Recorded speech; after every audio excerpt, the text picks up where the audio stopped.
semuanya, selamat pagi. Bagaimana nih kabar kalian pada pagi hari ini? Semoga kalian semua baik-baik saja ya. Perkenalkan, saya Nasyonil Nehesa dari absen 29. Hari ini akan mempresentasikan tentang Perang Diponegoro. Di presentasi kali ini ada 4 hal yang akan kita bahas.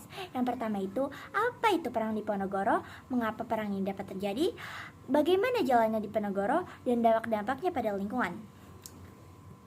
Sebelum kita membahas tentang apa sih itu Perang Diponegoro, aku akan menjelaskan tentang tokoh utama yang berperan besar pada Perang Diponegoro, yaitu adalah Pangeran Diponegoro. Nah, siapa sih Pangeran Diponegoro itu? Jadi, Pangeran Diponegoro atau Raden Ontowiryo lahir pada 11 November 1785 di Yogyakarta. Ia adalah seorang pahlawan nasional Indonesia. Ia adalah putra Sultan Hamengkubuwono III dan dikenal sebagai pemimpin utama dalam perlawanan melawan penjajahan Belanda pada abad ke-19. Diponegoro memimpin perlawanan ini dengan mengandalkan strategi gerilya dan dukungan rakyat, dan dianggap sebagai simbol perjuangan melawan kolonialisme. Nah, kita masuk nih. Apa sih Perang Diponegoro itu? Jadi Perang Diponegoro atau biasa disebut dengan Perang Jawa merupakan suatu perlawanan besar terhadap penjajahan Belanda di Indonesia yang berlangsung selama 5 tahun sejak Juli 1825 hingga 28 Maret 1830. Perang Diponegoro terjadi di tanah Jawa yang melibatkan masyarakat pribumi dengan tentara Belanda. Pangeran Diponegoro memimpin secara langsung peperangan ini, sementara tentara Belanda dipimpin oleh Jenderal Deko. Nah, ada 3 penyebab utama yang menyebabkan terjadinya perang ini. Yang pertama itu Belanda terlalu ikut campur terhadap urusan internal keraton loh, gengs.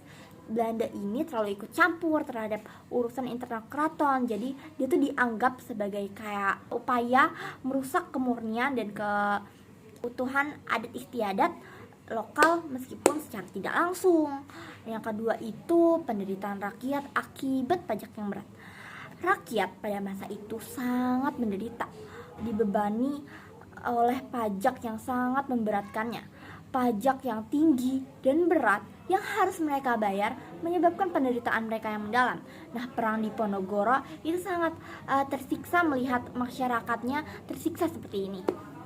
Nah, yang ketiga itu adalah puncak masalah di mana Belanda itu membangun kereta api di atas jalan kereta api di atas makam para leluhur. Jadi puncak masalah terjadi ketika Belanda ingin membangun jalan di atas para makam leluhur Pangeran Diponegoro. Tindakan ini dianggap sebagai sangat tidak pantas dan menghina budaya serta adat istiadat. Nah, kita masuk ke jalan cerita Perang Diponegoro. Gimana sih Perang Diponegoro itu berjalan? Jadi, Perang Diponegoro itu terjadi pada tahun 1825 sampai 1830. Jadi 5 tahun ya, gengs. Perang ini merupakan salah satu konflik yang paling signifikan dalam sejarah kolonial Indonesia yang menandai perjuangan besar melawan penjajahan Belanda di Pulau Jawa. Konflik ini berakar dari ketidakpuasan mendalam terhadap kebijakan dan tindakan kolonial Belanda yang menindas rakyat Jawa, seperti pajak yang berat dan campur tangan dalam struktur pemerintahan lokal. Pangeran Diponegoro sebagai tokoh sentral dalam perlawanan memimpin sebuah gerakan yang tidak hanya menantang kekuatan militer Belanda, tetapi juga berusaha untuk melindungi dan memperjuangkan hak-hak serta kesejahteraan rakyatnya. Dengan strategi gerilya yang cerdik dan dukungan dari berbagai masyarakat, Diponegoro mampu menahan dan bahkan mengejutkan pasukan Belanda dalam beberapa pertempuran penting. Namun, Belanda yang bertekad menaklukkan perlawanan ini merespon dengan tindakan-tindakan represif dan brutal. Mereka mengadopsi strategi penjagaan yang melibatkan penyerangan terhadap desa-desa dan pengungsian massal penduduk yang menambah penderitaan rakyat Jawa.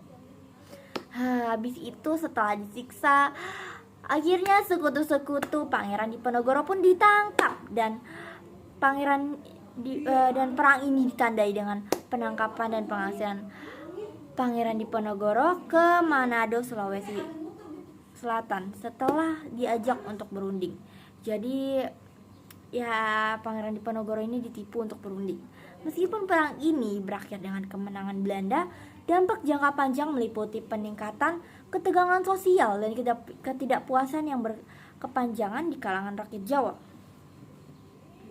Terus dampaknya itu sangat besar guys, karena menelan banyak korban jiwa. Diperkirakan sekitar 8.000 pasukan Belanda tewas dalam perang ini, sementara ratusan ribu warga Jawa juga kehilangan nyawa mereka. Konflik ini menggambarkan tingginya intensitas pertempuran dan dampak tragis yang ditimbulkan terhadap korban jiwa. Terus ada dampak lainnya juga, selain menelan banyak ratusan jiwa rakyat Jawa, Belanda juga mengalami kerugian. Terus juga penguasaan mutlak Belanda atas tanah Jawa. Terus juga raja-raja bupati di Jawa tunduk pada Belanda. Sekian yang bisa saya sampaikan pada video kali ini. Terima kasih telah mendengarkan dan menonton sampai habis ya teman-teman. Sampai jumpa di kesempatan berikutnya. Terima kasih. Dadah.